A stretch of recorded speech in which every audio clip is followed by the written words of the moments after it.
Amis du jour, bonjour, c'est Jean-François du Web et la Tortue. Je vous présente mes meilleurs vœux et une excellente année 2022. Et pour ce tout premier podcast de l'année, je reviens avec un outil qui va vous permettre de tout modifier sur vos PDF. C'est parti. Alors actuellement, pour lire vos PDF, vous utilisez très certainement Adobe Reader. C'est le logiciel gratuit mis à disposition par la société Adobe qui a créé le PDF pour uniquement lire et éventuellement annoter et signer des documents PDF. Le problème, c'est que très souvent dans votre vie professionnelle ou même personnelle, il est possible que vous ayez le besoin de faire plus que de simplement lire des documents PDF ou de les signer. Un exemple tout bête qui m'arrive très souvent, c'est d'avoir besoin de regrouper plusieurs PDF en un seul fichier PDF. Ou alors de devoir envoyer des fichiers officiels au format justement PDF, mais qui sont à la base en images. C'est là où le site I Love PDF intervient, donc ilovepdf.com. C'est un site qui va vous proposer toute une panoplie d'outils gratuits qui vous permettront de travailler autour du format PDF.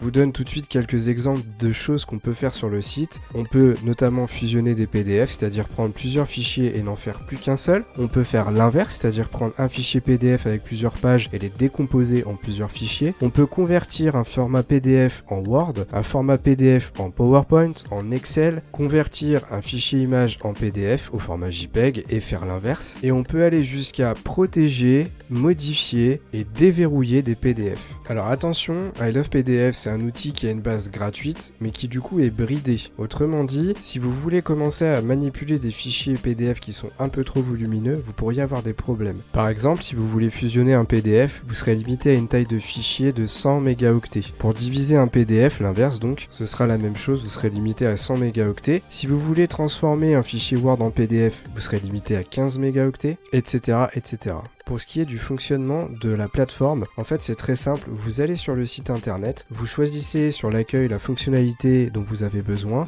par exemple diviser un PDF, de là vous allez être redirigé sur la page qui va vous demander de télécharger les fichiers sur le site et ensuite le travail va s'opérer automatiquement, puis vous n'aurez plus qu'à retélécharger la version finale qui aura été retravaillée par I Love PDF. Si vous avez un site internet, sachez que le logiciel est aussi compatible avec WordPress, c'est-à-dire qu'il y a un plugin gratuit qui peut être téléchargé pour retravailler vos PDF directement sur votre site internet.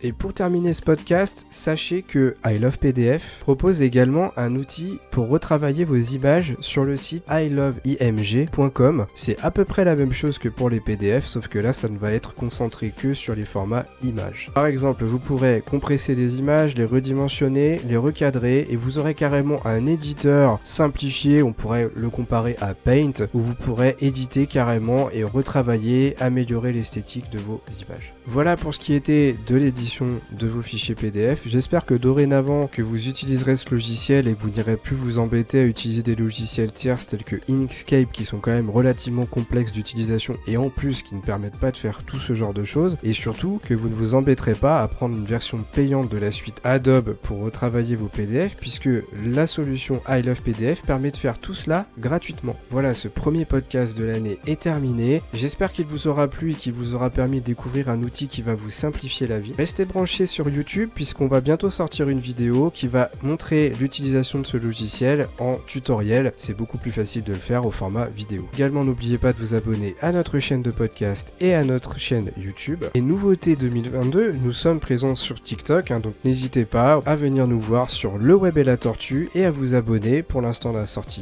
2 posts, mais c'est déjà pas mal. Et sur ce, moi je vous dis à la prochaine pour un nouveau podcast du Web et la Tortue.